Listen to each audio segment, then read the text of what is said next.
பாருங்கள், லைக் பண்ணுங்கள், ஷேர் பண்ணுங்கள். இப்போ இதை அரைச்சிட்டு வந்துடுறேன். நான் நல்லா அரைச்சிருச்சு. இப்போ ஒரு 2 பச்சை மிளகாயும் கொஞ்சம் உப்பும் இதில் சேர்த்துட்டு கொஞ்சம் பெருங்காயத்தூள் பேஸ்ட் இதெல்லாம் சேர்த்து திரும்பவும் நல்லா ஒரு சுற்றி எடுத்துகிட்டு வந்துடுறேன். அரைச்ச வடை மாவு வேறு ஒரு பாத்திரத்தில் மாற்றிட்டேன்.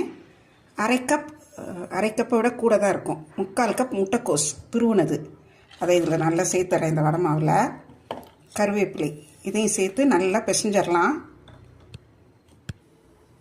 நறுக்கின முட்டைக்கோஸ் கருவேப்பிலை எல்லாம் நல்லா கலந்துட்டேன். இப்போ கொஞ்சமாக மாவு எடுத்து நம்ம சின்ன சின்னதாக தட்டி அடுப்பில் எண்ணெய் காய வச்சுருக்கேன், அதில் போடுறேன். வடையை நமக்கு பிடிச்சமான அளவில் தட்டி போட்டு 2 பக்கமும் நல்லா பொன்னிறமாக வெந்தவுடனே எடுத்துடலாம். நல்லா 2 பக்கமும் நல்லா வெந்துருச்சு. ஒரு